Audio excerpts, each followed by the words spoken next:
Pakistan stock data channel में खुशामदीद। उम्मीद है आप सब खैरियत से होंगे। आज की मार्केट का फीलर लेते हैं।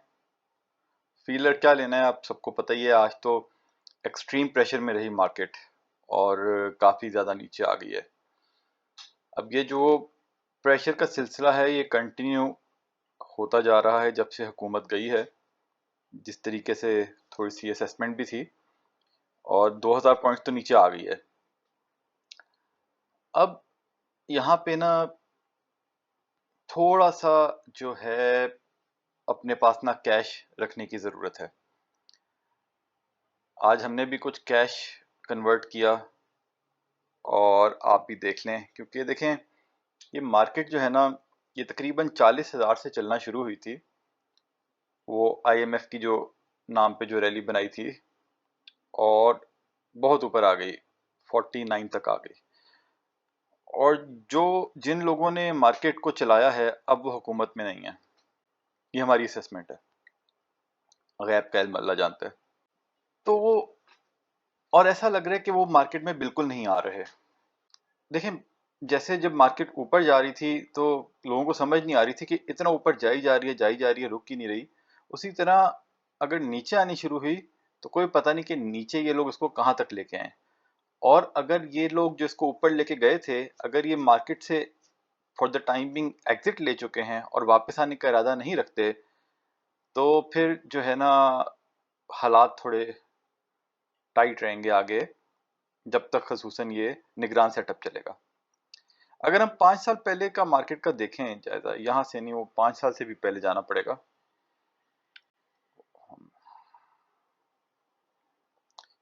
क्योंकि देखें, नून लीग की हुकूमत जब थी तो ये लोग मार्केट को 53,000 तक, आई थिंक 53 था या उससे थोड़ा कम था,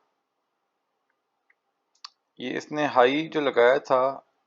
नहीं, ये तो 21 में है ना, 5 साल का और 5 साल से पहले ये इसने जो हाई लगाया था तकरीबन 53 का। ये नवाज शरीफ जिसके बाद नवाज शरीफ को ना अहल वगैरह किया गया था, उसके बाद से मार्केट ने डिप लेनी शुरू की। और फिर मार्केट जब इमरान खान की हुकूमत आई तो तब मार्केट तब भी कहीं पे थी 44-40। और ये देखें, ये अब ये लोग जो हैं, जो नून लीग वाले, पीडीएम वाले, वो ये बयानियां बनाते हैं कि देखो इन्होंने जो है इकोनॉमी कितनी अच्छी कर दी थी और स्टॉक मार्केट कहाँ पे थी इनके दौर में। ये सब मैनिपुलेशन है, ठीक है।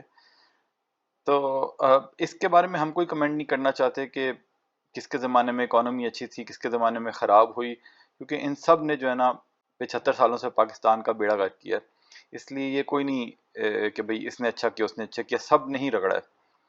लेकिन बात वही है ना कि स्टॉक मार्केट में जब पैसा ज़्यादा आता है तो स्टॉक मार्केट में बाइंग ज़्यादा आती है। पैसा निकल जाए तो बाइंग कम हो जाती है, वैल्यू नीचे चली जाती है। इमरान खान की हुकूमत आते साथ ही क्या इल्हाम हो गया था उनको कि भाई ये इकोनॉमी सही नहीं रहेगी।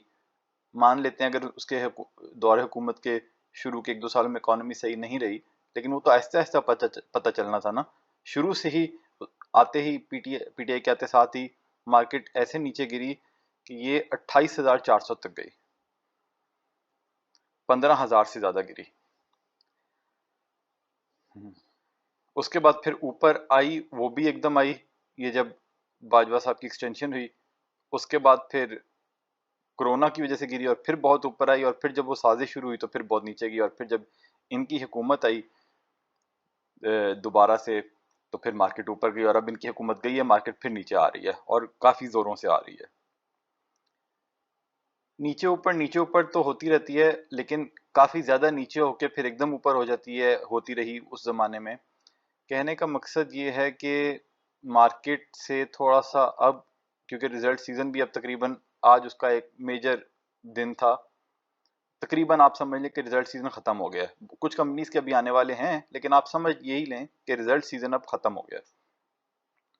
तो अब आपको जो है ना, जो शॉर्ट से मीडियम टर्म हैं या ट्रेडर्स हैं, वो थोड़ा सा जो है ना मार्केट को अवॉइड करें या अपने पास कैश रखें और थोड़ी ट्रेडिंग करें। क्योंकि कोई पता नहीं कितनी नीचे मार्केट को ले जाएं ये लोग। जो एलपीएल को 13 रुपए से 32 पे लेके जा सकते हैं, चाहे उसमें डिविडेंड का भी एलिमेंट हो, वो उसको 32 से वापस 13 पे भी लेके आ सकते हैं। मतलब 15 तो वैसे ही निकाल देना, तो 17 पे आ गया, 32 का मतलब 17, अब 17 से वो 14.5 आज आ गया।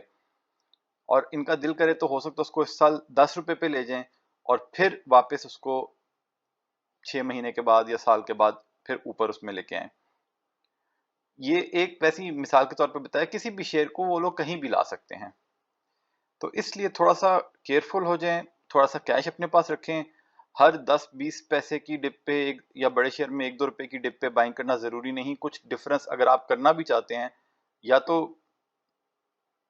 वेट करें मार्केट अगर ज्यादा नीचे जाए फिर बाय करें, और अगर डिप्स पे आपने बाय भी करना है तो थोड़ी सी ज्यादा डिप आने दें, क्योंकि शेयर्स एकदम बहुत नीचे आ रहे हैं और पता भी नहीं चल रहा। और कोशिश करें कि उन्हीं शेयर्स में अगर आपने डिप पे भी बाइंग करनी है तो करें जो आपको पता है कि साल साल से एनुअली डिविडेंड देते आ रहे हैं, तो वो आपको जो है ना लॉन्ग टर्म में बेनिफिट देंगे। और अगर आप जो है मार्केट को अवॉइड करना चाहते हैं, कर सकते हैं, तो वो ज़्यादा बेहतर है, जितना मैक्सिमम अवॉइड करें। अप टू 50% भी अगर आपके पास कैश हो तो ज़्यादा बेहतर है इस वक्त। अच्छा जी, तो रिजल्ट्स भी आज फिर काफ़ी सारे हैं। रिजल्ट्स पे जाने से पहले बोर्ड मीटिंग्स का देखते हैं। तो एएसटीएल की बोर्ड मीटिंग अनाउंस हुई, हेस्कोल की अनाउंस हुई। किसी भाई ने पूछा था टीपीएलपी की कब अनाउंस होगी, तो वो इस साल के सॉरी इस महीने के आखिर में लास्ट टाइम हुई थी, सितंबर के आखिर में उनकी बोर्ड मीटिंग हुई थी। तो प्रॉबली वो उसी पैटर्न को फॉलो करते हैं आमतौर पे कंपनियां, तो वो इस महीने के एंड तक ही उसकी उम्मीद है। और आज देखें ना, जैसे फिर टीपीएलपी अभी भी उसको डाउनवर्ड ट्रेंड ही चल रहा है, काफ़ी नीचे उसको ले आए 12.55 पे जाके फिर ये देखें एकदम बाइंग आ गई। यहाँ पे हो सकता है कम ज़्यादा नीचे आ गई तो कंपनी ने कुछ शेयर्स खरीद लिया हो, तो हमने भी इसको इसी तरह फिर आज वो जो पुराने हमारे पास पड़े थे वो तो पड़े थे 2000, हमने तकरीबन 2000 बाइंग सेलिंग की, 200 रुपये कमा लिए थे। क्या कमाल किया हमने। ये ऐसी इसको इसको हम अपनी ज़बान में कहते हैं शुगल की ट्रेडिंग। लेकिन आप ऐसे शुगल सिर्फ तभी लगा सकते हैं जब आपके पास थोड़ा सा कैश हो। तो हमने इसकी 12.60 पे बाइंग लगाई हुई थी, 2000 बाय हो गए, फिर हमने उसको 12 जो है उन 80 के आसपास सेलिंग लगाई हुई थी। वो हम अपना काम कर रहे थे, वो सेल भी हो गए, तो 200 रुपये आ गए। लेकिन जाहिर बात है वो इसलिए क्योंकि हमें इस शेयर की वर्किंग की हुई है और हमें पता है कि अगर नीचे जाएगा तो इसके ऊपर आने की भी उम्मीद होगी। तो उस हिसाब से लेकिन ये है कि अगर इसका हिस्टोरिकली जायज़ा लें 6 महीने का, तो ये 11.60 तक गया है। और टेक्निकल लोगों की लैंग्वेज में बात करें तो ये वापस 11.60 के आसपास जा सकता है और वहां से फिर शायद रिकवरी ले, लेकिन मूड बने तो पहले भी रिकवरी ले ले। तो हम तो उसी तरह वही इसमें 1000-2000 के साथ खेल रहे हैं, और नीचे जाता है तो, लेकिन आप देख लें कि आपको इसमें ऐसे करना है कि नहीं। लेकिन कहने का मकसद ये है कि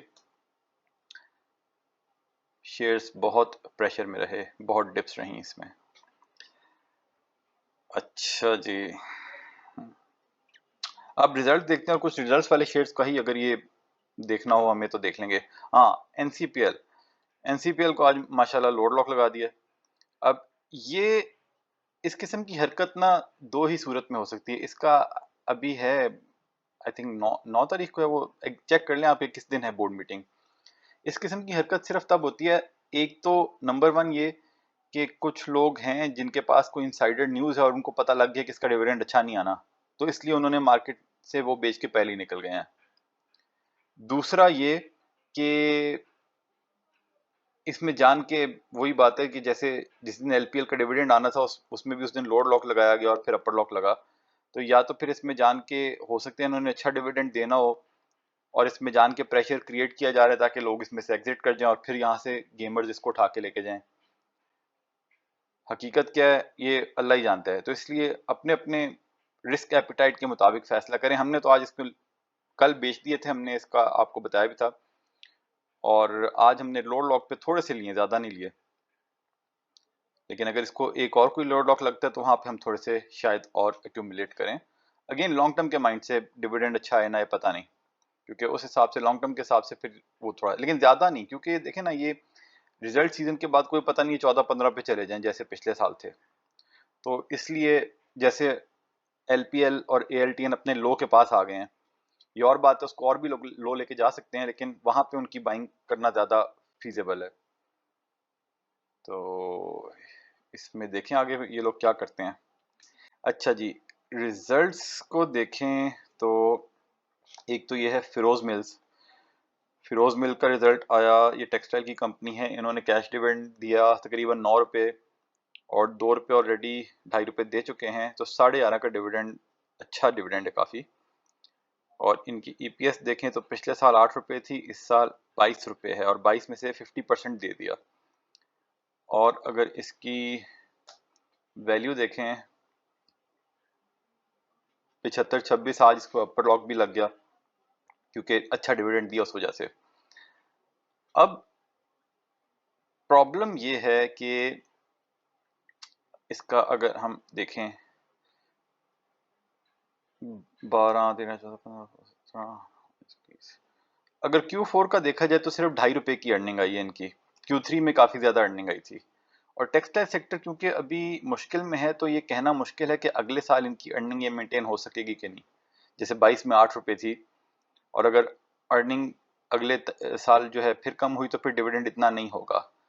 तो उस हिसाब से जो है ना, हमारा कोई अभी इसमें इतना मूड नहीं है। नॉर्मल कंडीशंस होती तो हम इसको कंसिडर करते हैं, लेकिन अभी नहीं, क्योंकि पिछले साल में इन्होंने डिविडेंड, हाँ वही तकरीबन 50% दिया। तो इसकी आप फ्यूचर में ना आप ये मॉनिटर कर सकते हैं कि इसकी ईपीएस कितनी आ रही है।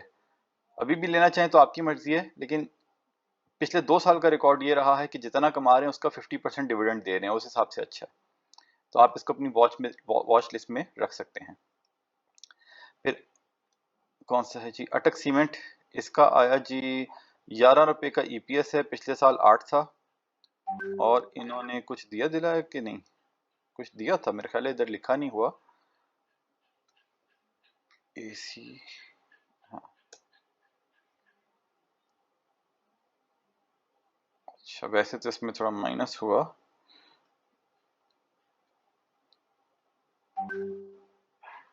हाँ 6 रुपये का दिए, तो बुरा नहीं है, लेकिन वैल्यू काफी ऊपर थी तो उस हिसाब से नीचे आना ही था। 81 रुपये के प्राइस पे 6 रुपये का डिविडेंड, तो यील्ड कोई 8% बनेगी, मेरे 7 या 8%। तो उस हिसाब से इतना अच्छा नहीं है रेट के हिसाब से। अच्छा जी, इनको काटते जाते हैं जो देख लिया है। पेल इस क्वार्टर में थोड़ा सा बेहतर हुआ यूपीएस, लेकिन ये फारिग है, ऐसी कंपनियों को हम देखते ही नहीं। बोलान कास्टिंग फारिग, लॉस में। एवीएन, एवीएन का देखें तो इस क्वार्टर का रिजल्ट अच्छा नहीं आया, इसलिए इसको बंद करें। ऑक्टोपस का भी सेम हालात हैं, रिजल्ट अच्छा नहीं आया। ये टेक्नोलॉजी के शेयर्स बहुत ओवर वैल्यूड हैं। सिस्टम्स लिमिटेड, इसका भी अच्छा नहीं आया, फारिग, प्राइस के हिसाब से फारिग। लोग इसको बहुत अच्छा शेयर कहेंगे, हमारे मुताबिक बिल्कुल भी अच्छा शेयर नहीं है, बहुत ओवर वैल्यूड है। अच्छा ये कौन सा है जी, पीएबीसी, इन्होंने इंटरिम कैश डिविडेंड दिया 3.5 रुपये। कमाई कितनी हुई 6 महीने में, 7 रुपये, कमाई अच्छी हुई है इनकी। पीएबीसी, अच्छा फिर भी नेगेटिव में रहा, प्राइस ज़्यादा ऊपर है। अच्छा अगर ये अंदाज़ा लगाते हैं इसका, इसी हिसाब से अगर साल में 15 रुपये कमाए और डिविडेंड दिया 7 रुपये का, 7 रुपये का डिविडेंड इतना बुरा नहीं है। लेकिन अगर ये नीचे चली जाती है ना इसकी वैल्यू, ये कहाँ से चलनी शुरू हुई थी, ये लो कहाँ लगा इसका 6 महीने में, हाँ 40 के आसपास। हाँ सोचा जा सकता है, लेकिन हमारा वही बात है कि हमारे जो है ना, हमारी नज़र में इससे बहुत बेहतर दूसरे स्टॉक्स हैं तो उन्हीं में किया जाए। ऐसे शेयर्स में अगर हमने जिनके बारे में हम कहते हैं ना कि हम सोचा जा सकता है या नॉट बैड, तो उसमें ज़्यादा से ज़्यादा हम कोई 500 या 1000 शेयर्स लेके रख लेते हैं, कभी उससे कमा लिए तो कमा लिए, ज़्यादा नहीं। क्योंकि ज़्यादा अब हम यही कोशिश करते हैं कि जिन शेयर्स में हमें ज़्यादा ट्रस्ट हो तो उसमें हम थोड़ी ज़्यादा इन्वेस्टमेंट कर देते हैं। और ख़ुसूसन इस साल पावर सेक्टर ने प्रूव भी किया, उन्होंने बहुत बेनिफिट दिया, और अब जो उसमें से लो पे आई जा रहे हैं, हम उनको वहाँ पे थोड़ा थोड़ा एक्यूमुलेट कर रहे हैं विद 1 ईयर इन माइंड। तो ये PABC not bad. PIA loss है, पिछले क्वार्टर से कम है लेकिन ओवरऑल बहुत लॉस है। नेशनल रिफाइनरी शदीद लॉस। इनके लॉस की प्राइमरीली वजह है फाइनेंस कॉस्ट। ये देखें कि 16 बिलियन का की फाइनेंस कॉस्ट है। अगर 16 बिलियन निकाल दें तो ये प्रॉफिट्स में होंगे, लेकिन वो फाइनेंस वो पूरा तो नहीं कर सकते ना, कहाँ से पूरा करेंगे? पैसे कुछ कमाएंगे, ज़्यादा कमाएंगे तो पैसे देंगे ना, तो इसलिए फारिग, कोई इंटरेस्ट नहीं। अब आ जाए जी 3 वो जाइगेंटिक रिजल्ट्स जिनका इंतज़ार था। अटक पेट्रोलियम ने बहुत मायूस किया, बहुत कम डिविडेंड दिया, तकरीबन उसकी जो है अर्निंग हमारे एक्सपेक्टेशंस के मुताबिक आई, लेकिन मायूस कुन डिविडेंड, और इसी की वजह से इसको बड़ी मार पड़ी। इस पे हमें नहीं उम्मीद थी इतना कम देंगे। हमने इसमें बहुत ज़्यादा माल पहले नहीं निकाला था, थोड़ा सा माल निकाला था, और जैसे ही रिजल्ट आया और वो एकदम 320 से 310 पे पहुंच गया, लेकिन हमने उसी टाइम पे फिर वो आपको क्विक असेसमेंट करनी होती है, वो असेसमेंट ऐसी हम थी हमारे मुताबिक कि हमें लगा कि ये जो है ना 310 पे भी अब वारे नहीं खाता, तो हमने 310 पे निकाल दिए और ये क्लोज तकरीबन 300 पे हुआ है। लेकिन ये हो सकता है कि कोई पता नहीं अभी वापस 310 320 तक आ जाए, वो हमारे लिए इम्पोर्टेंट नहीं है। इम्पोर्टेंट क्या चीज़ है कि हमारे ख्याल में ये 300 रुपये में भी इस डिविडेंड के साथ बहुत अच्छा नहीं है, इसलिए हमने इसमें से फिल वक्त तो एग्जिट ले लिया। जो ATRL है उसकी हमने आप और देखें इतना कमा के 100 रुपये कमा के साल में इन्होंने कोई 27 रुपये का डिविडेंड दिया। ये अच्छा डिविडेंड दे सकते हैं, देने की सलाहियत रखते हैं। एटा ग्रुप बाकी में भी देते हैं, तो पता नहीं क्यों नहीं दिया इन्होंने। शायद इनके एक्सपेंशन के इरादे हो सकते हैं, कोई पता नहीं, शेल को खरीदने का इरादा ना रखते हों, लेकिन बहरहाल ये जो है मज़ा नहीं आया। अटक रिफाइनरी पे जो हमने कल असेसमेंट की वो परफेक्टली मैच हुई। 12.5 रुपये का डिविडेंड जो हमने कहा था, इससे ज़्यादा नहीं, 12.5 से 15 की रेंज बताई थी, और एग्जैक्ट उन्होंने उतना डिविडेंड दिया। और अब इस बात को हम क्या कहाँ अचार डालें इसका, कि इनके जो हैं रिफाइनरी के ऑपरेशंस 262 पर शेयर आ गए हैं, जब वहाँ से 1 रुपये 10 पैसे से ज़्यादा डिविडेंड नहीं दिया। नॉन रिफाइनरी के 11.40 है, तो वही इन्होंने डिविडेंड, वो असेसमेंट यानी कि बिल्कुल सही ठहरी। और अब हम इस शेयर में से हमने रिजल्ट आने से पहले एग्जिट ले लिया था। बहुत नीचे नहीं गया, लेकिन कोई पता नहीं, आहिस्ता आहिस्ता करके नीचे जाना शुरू हो जाए। और वही बात है कि क्योंकि डिविडेंड देना ही नहीं है जब इसने, तो इसकी EPS का हमने क्या चार डालना है, इसलिए हमने इसमें से अपने पोर्टफोलियो में से इसको निकाल दिया, तखलिया। POL ने कुछ कुछ सेव द डे किया। अच्छा हुआ ये कि जब पहले APL का रिजल्ट इतना अच्छा नहीं आया, तो फिर ATRL और जो है POL थोड़ा थोड़ा प्रेशर में आया, लेकिन जब POL में भी एकदम मार पड़ गई, तो इत्तेफाक से हमने जो है अपनी मेजर होल्डिंग, बल्कि सारी शेयर्स हमने 455 पे निकाल दिए थे। यहाँ पे हमें शक हुआ कि यार एक ग्रुप का अगर एक शेयर गिरता है तो दूसरे को भी गिरा देते हैं। तो फिर उस टाइम पे जो है ना, हमने कहा कहीं इनका भी इस दफ़ा मूड ना हो के बहुत कम डिविडेंड दें, तो फिर हमने उसमें एंट्री नहीं ली। लेकिन जब उसका रिजल्ट आया 60 डिविडेंड, और हमने कहा था कि 50 is the expectations, anything above 50 will be good, और 70 जो है 70 विल बी वेरी गुड। तो लेकिन उन्होंने 60 दिया, तो उसके बाद रिकवर हुआ ये, लेकिन फिर भी थोड़ा प्रेशर में रहा, ज़्यादा ऊपर नहीं गया, अपने जो हाई बनाया था उसको टच नहीं किया। उसकी एक वजह ये होती है कि मतलब मार्केट में तो प्रेशर बहुत था, दूसरा वही बात है कि डिविडेंड की एंटीसिपेशन में वो शेयर की प्राइस पहले ही ऊपर जा चुकी होती है। तो 50-60 रुपए की एंटीसिपेशन में अगर ये 450-60 तक पहुंच गया है, तो फिर चांसेस कम ही होते हैं कि वहां से बहुत ज्यादा इसमें जंप लगे। हाँ, 70 आते तो फिर हमें पूरी उम्मीद है कि 455 को वापस क्रॉस कर जाता। अब एपीएल से हमने एग्जिट ले लिया, एटीआरएल से एग्जिट ले लिया, पीओएल में हमने जितने रखे हुए थे उनकी अभी आधी होल्डिंग अभी हमने बाय बैक की है 450 पे। और अब अगर इसको इसकी लॉन्ग टर्म की अगर आप असेसमेंट करें, इसका रिजल्ट भी अच्छा इस तरह सेंस में भी आया कि देखें इसकी ईपीएस है 128 रुपये, यानी कि अगर इस क्वार्टर में देखें, इस क्वार्टर में कितनी बनी, इस क्वार्टर में 20 रुपये आया है, यानी कि थर्ड क्वार्टर में कुछ एक्स्ट्रा हुआ है।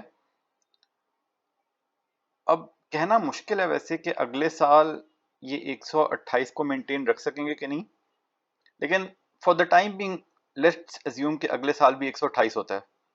तो 128 में अगर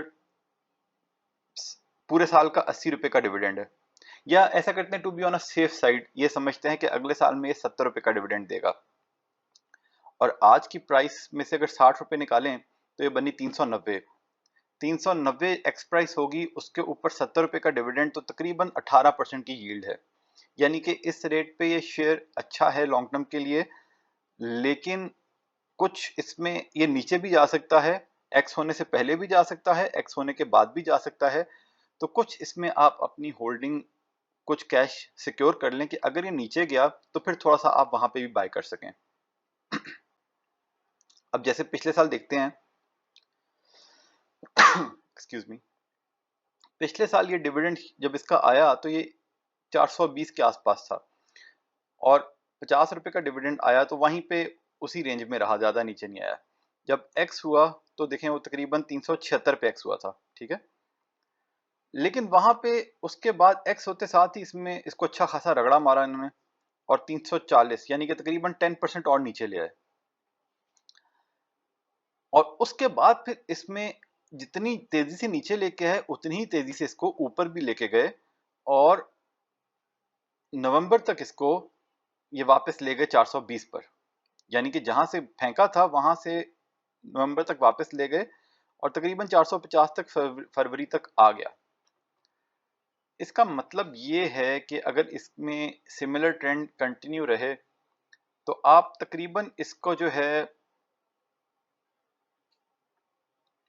हाँ आप इसको होल्ड करें, इस रेट पे कर सकते हैं। और वही बात है कि 10 रुपए नीचे जाए, 5 रुपए नीचे जाए 100 बाय कर लें, 5 रुपए और नीचे जाए 100 बाय कर लें, इस तरह से आप इसमें अपनी रेंजेस डिटरमिन कर सकते हैं। या फिर 20-30 रुपए नीचे अगर चला जाए, आप वहां पे इकट्ठे बाय कर लें, ना गया तो ना गया, चला गया तो आप बाय कर लें। लेकिन लॉन्ग टर्म के हिसाब में ये जो है एपीएल और एटीआरएल को हमने फॉर द टाइमिंग अपने पोर्टफोलियो से खारिज कर दिया, और इसको हमने मेंटेन रखा है। और अगर यहाँ से नीचे चला भी गया तो वही बात है कि हमें उसकी इतनी टेंशन नहीं होगी, क्योंकि ये फिर अब क्योंकि इसने प्रॉफिट मेंटेन रखा है, बढ़ा है इसका डिविडेंड भी बढ़ा है, तो अगर नीचे गया तो वापस भी 5-6 महीने के अंदर अंदर आने की सलाहियत उसी तरह रखता है। तो इसलिए हमें इसमें कंफर्ट है। तो ये हो गए जी रिजल्ट्स आज के। और अच्छा, और कोई बात है जी? जी, तो फौजी सीमेंट का ये रिजल्ट आया है। फौजी सीमेंट का पिछले साल की तरह का ही रिजल्ट आया है, लेकिन इस साल इन्होंने दिया दिलाया कुछ नहीं है। फौजी सीमेंट किस पर,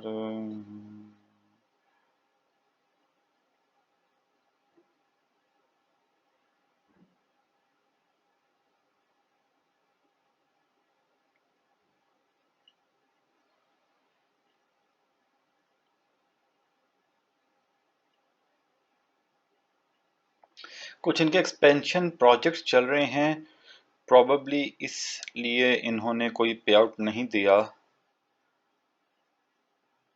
हम्म, लेकिन रिजल्ट्स बेहतर हैं। इसकी प्राइस देख लेते हैं क्या है आज।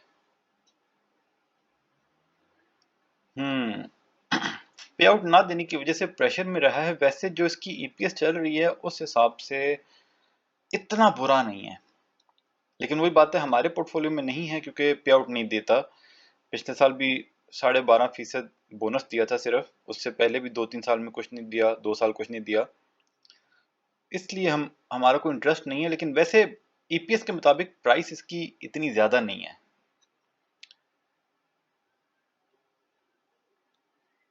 तो इसलिए अगर कोई सीमेंट में इंटरेस्टेड हैं तो वो इसको देख सकते हैं लॉन्ग टर्म के लिए। लेकिन जो है इस टाइम पे हमें कोई इतना इंटरेस्टिंग नहीं लग रहा। बार बुरा नहीं है स्ट्रेट पे। एसपीडब्ल्यूएल, इसकी भी आज बोर्ड मीटिंग थी, लेकिन इसकी बोर्ड मीटिंग 4 बजे शुरू होनी थी। तो क्योंकि रिजल्ट ओवरऑल पे आउट्स इतने अच्छे नहीं आ रहे, तो शायद इसकी एंटिसिपेशन में इसको भी कुछ लोगों ने बेच दिया होगा कि अगर कल रिजल्ट्स सुबह सुबह, क्योंकि मार्केट ओपन से पहले आ जाएंगे, अगर अच्छा डिविडेंड ना दिया, यानी कि 1-2 रुपए का डिविडेंड दिया, तो हो सकता है इसको लोड लॉक ही लग जाए। लगना तो नहीं चाहिए वैसे, क्योंकि रेट इसका ज़्यादा इतना नहीं है। असल में वो एलपीएल ने 15 रुपए का दे के उन लोगों का दिमाग ख़राब कर दिया है। वो हर शेयर से अब उतना एक्सपेक्ट कर रहे हैं, और नहीं आ रहे, तो अच्छा डिविडेंड भी, जो आम हालात में अच्छा डिविडेंड होता है, उसको भी अच्छा नहीं समझा जा रहा। तो बहरहाल अगर 1-2 रुपए का दिया या दिया ही नहीं, हमें तो नहीं लगता ऐसा होगा, लेकिन अगर कुछ स्किप कर दिया तो फिर जो है ना इसमें रोला रप्पा हो सकता है। लेकिन अगर कोई 3 रुपए से ज़्यादा का डिविडेंड दिया तो असूली तौर पे तो वो डिविडेंड अच्छा समझा जाएगा। लेकिन कोई पता नहीं कि ये सुबह शेयर कैसे रिएक्ट करते हैं 3 रुपए या 4 रुपए के डिविडेंड पे भी। बहरहाल हमें ऐसा लगता है कि कल इसका 3-4 रुपए का डिविडेंड, अगर तो इत्तेफाक से कोई उससे ज़्यादा डिविडेंड आ गया, तो फिर तो जाहिर बात है आप होल्ड करें। लेकिन 3 से 4 रुपए का अगर डिविडेंड आया और ये शेयर ऊपर चला गया, इसको अपर लॉक भी लग सकता है, क्योंकि वही बात है ना कि पता नहीं कौन सा शेयर कैसे रिएक्ट करता है। तो फिर इसमें ऊपर जाए तो या तो कहीं पे जाके इसको आप बेच दें 3 से 4 रुपए के डिविडेंड पे, या फिर आप इस पे कोई स्टॉप लॉस लगा दें। क्योंकि इसकी अगर 1 साल का ट्रेंड अगर देखें ना, तो ये इसकी ना लो इसका तकरीबन 18 तक गया है, उससे ज्यादा लो ये गया नहीं। जाने को वही बात है, जाने को तो इस साल जा सकता है, क्योंकि इसकी ईपीएस इतनी अच्छी नहीं आ रही। ईपीएस भी मैटर करेगी, क्योंकि फर्स्ट क्वार्टर में नेगेटिव में थी कि वो 2-1 रुपए अगर होती है 6 महीने की ईपीएस, तो वो 2-2.5 रुपए होती है, तो उसको भी पॉजिटिव समझा जाएगा। अगर वो उससे कम रही तो चाहे डिविडेंड जितना मर्जी हो, वो इतना अच्छा नहीं समझा जाएगा। तो उसको देख के फिर आपने फैसला करना होगा, अगर आपके पास अभी भी होल्डिंग है। और अगर 3-4 रुपए का डिविडेंड हुआ और इसको कोई अपर लॉक लग गया, तो वहां पे बाय करना नहीं बनता हमारे मुताबिक। तो बहरहाल सुबह इसकी स्ट्रेटेजी इसके रिजल्ट के साथ देखनी पड़ेगी। और अगर कम डिविडेंड दिया, लोड लॉक लग गया, तो उस हिसाब से भी मतलब वो अपने लो के पास ही हो जाएगा, 19 पे चला जाएगा। तो वहां पे भी फिर उतना बेचना बनेगा नहीं। तो ये बहरहाल देखेंगे सुबह किसकी क्या स्ट्रेटेजी रखनी है। 2 से 4 पे के दरमियान वैसे हमारे मुताबिक तो 2.5 से, हाँ 2.5 का तो देना ही चाहिए। 2.5-2.5-3 रुपए का तो देना ही चाहिए, लेकिन पता कोई नहीं होता। क्योंकि इसका असल में बात वही है ना कि इन्होंने जो अपने वो सैफ सीमेंट के कुछ प्रॉपर्टी बेची थी, उसके पैसे भी इन्होंने बांटने हैं। लेकिन ये पता नहीं कि वो इनको मिल चुके हैं और इस दफा बांटेंगे या बाद में बांटेंगे। लेकिन अगर वो बांटे फिर तो 2 रुपए तो वो पक्के हो गए, और 1 रुपया इजाफी भी हो सकता है। लेकिन कह कुछ नहीं सकते, ये वक्त ही बताएगा। अच्छा डिविडेंड आया तो ऊपर जाएगा, बुरा डिविडेंड आया तो क्रैश। तो होप फॉर द बेस्ट।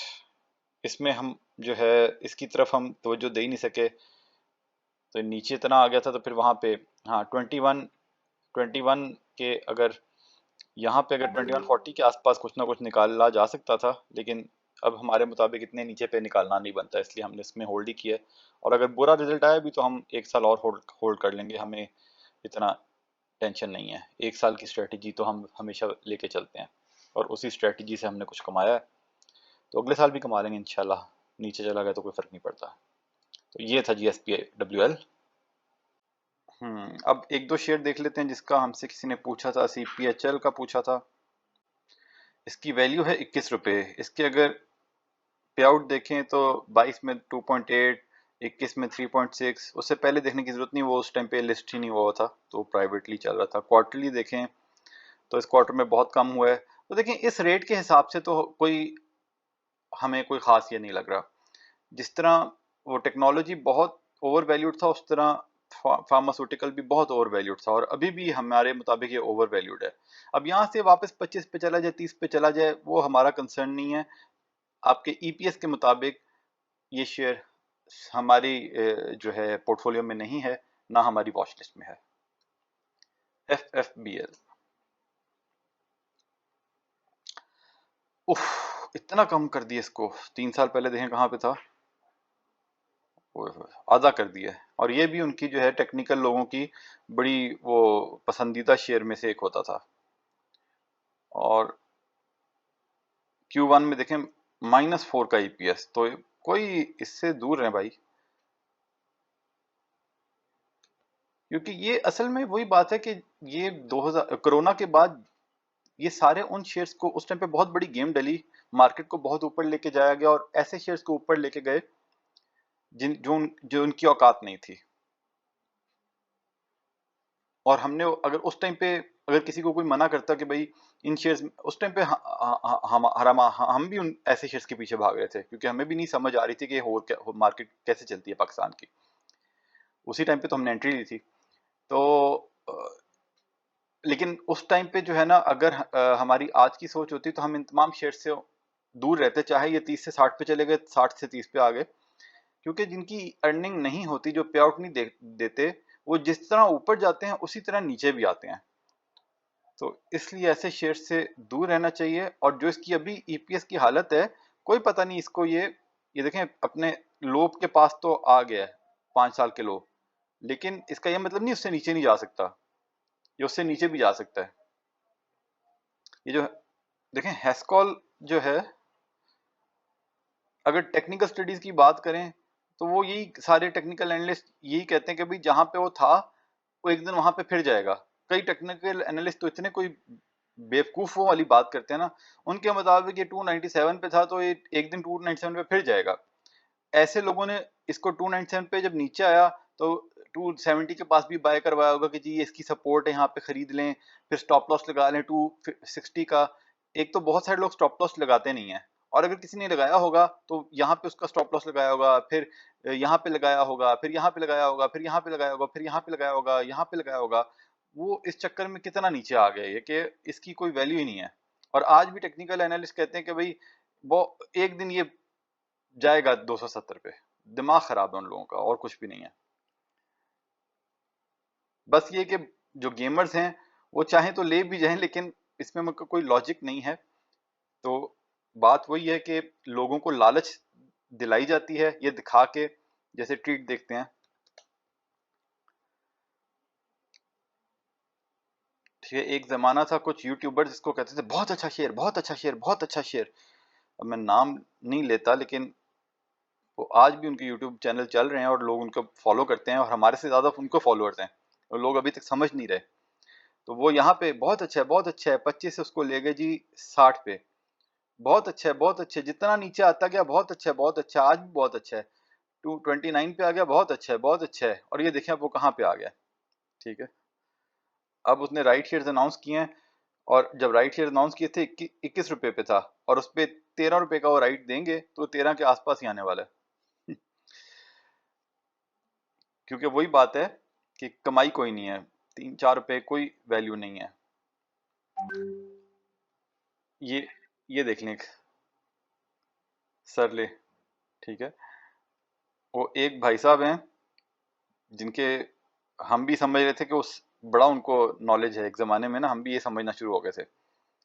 यहाँ पे 264.75 में कहते थे बहुत अच्छा शेयर है, और यहाँ से ऊपर निकला तो ये 500-600 तक जाएगा।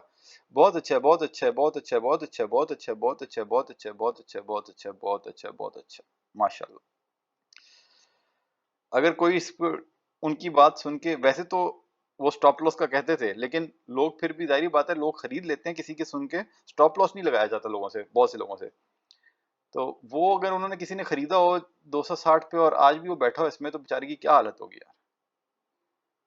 हमने भी खरीदा था 250-60 के आसपास, लेकिन हम 220-22 पे निकल गए थे, क्योंकि वो टाइम था जब अल्लाह ताला ने हमें समझा दिया था कि भाई अपनी अक्ल को इस्तेमाल करो, अपनी इल्म को इस्तेमाल करो और इन बेवकूफ़ों के चक्कर में ना पड़ो। अच्छा जी, FFBL हो गया, CPHL हो गया, कोई ख़ास न्यूज़ नहीं आज की आई। तो ये था जी आज का सेशन। कोई इसी तरह अगर आपका क्वेश्चन होता है तो आप उधर वीडियो के नीचे पूछ सकते हैं, लेकिन बेहतर यही है कि देखें कुछ चीज़ें आप खुद भी देख सकते हैं। जैसे किसी ने हमसे जो FFBL का पूछा, वो खुद जाके देख ले। हमारी असेसमेंट का तरीका तो एक ही है ना, कि भाई EPS क्या आ रही है उसकी, और EPS के साथ पे आउट क्या आ रहा है, और उसके हिसाब से शेयर की वैल्यू क्या मैच कर रही है कि नहीं। तो इसी तरह आप लोग सीखेंगे। तो खुद भी देखें तो बेहतर ये है कि थोड़े ज़्यादा अगर कोई टेक्निकल सवाल हैं वो पूछें हम, ताकि हम भी अपना नॉलेज बढ़ाएं। जैसे हमने ATRL की वो फाइनेंशियल स्टेटमेंट्स पढ़ के हमने एक पॉइंट निकाला जिसके बारे में हमें पहले नहीं पता था। इसी तरह आप लोग भी पढ़ना शुरू करें और फिर कंपनियों के अंदर से जो इंपॉर्टेंट सवाल हैं वो निकालें, तो फिर वो हम भी शायद सीखें, हमारे लिए भी कुछ उसमें से सवालों के उसमें से लर्निंग मिले, या उसका जवाब देने के लिए हमें थोड़ी रिसर्च करनी पड़े। तो उस तरफ कोशिश करें। ये कह देना कि भाई इस शेयर का बता दें, इस शेयर का बता दें, तो वो सामने आपके हाजिर है। ये PSX की साइट सबके लिए है। शेयर का आके फाइनेंशियल देखें, वहीं से पता लग जाता है कि कौन से शेयर अच्छा है, कौन सा अच्छा नहीं है। पे आउट देखें तो पे आउट जो है सारा तमाम सालों का यहाँ पे रिकॉर्ड आ जाता है। तो ये असेसमेंट जो हम कर रहे हैं ये आप खुद भी कर सकते हैं बहुत सारी चीज़ों की। तो सीखने की तरफ आए हम। ज़ाती तौर पे हमारी कोई ऐसी ख्वाहिश नहीं है, ठीक है, अच्छी बात है। लोग देखते रहेंगे तभी हम वीडियोस बनाएंगे। अगर लोगों ने देखना छोड़ दिया तो हम वीडियोस बनानी छोड़ देंगे। लेकिन हम हमें फिर भी ज़्यादा खुशी यही होगी कि लोग अगर खुद से ये बातें सीखें, ताकि आहिस्ता आहिस्ता स्टॉक मार्केट में लोग बढ़ें। और जितने लोग बढ़ेंगे और जितना वो लॉजिक के मुताबिक फैसले करेंगे, उतना ये जो है दूसरे लोगों को कम से कम अच्छे शेयर्स में मैनिपुलेशन करने का मौका उस तरह नहीं मिलेगा। बाकी को तो छेड़ते रहेंगे, लेकिन अच्छे शेयर्स इस तरीके से अगर ज़्यादा वो नॉलेजेबल लोगों के हाथों में आ जाएं, तो फिर वो स्टेबल रहेंगे ना, उनमें को बहुत ज़्यादा गेन आया करेगा ना बहुत ज़्यादा फॉल आया करेगा। लेकिन उसके लिए बहुत ज़्यादा पाकिस्तान के लोगों को स्टॉक मार्केट में इन्वेस्ट करने की ज़रूरत है। तो इसी पॉइंट के साथ जी इजाज़त लेते हैं। लेकिन वही बात कि कोई बाय सेल कॉल नहीं है। शेयर खरीदने या बेचने का फैसला आपने खुद करना है, क्योंकि मुनाफे में मौज अपनी अपनी और नुकसान में दौड़ अपनी अपनी। सारा डेटा वेरीफाई करें PSX की साइट से बिफोर मेकिंग एनी डिसीजन। और अगर वीडियो पसंद आई तो शेयर, लाइक, सब्सक्राइब करें। खुश रहें। अल्लाह के हवाले।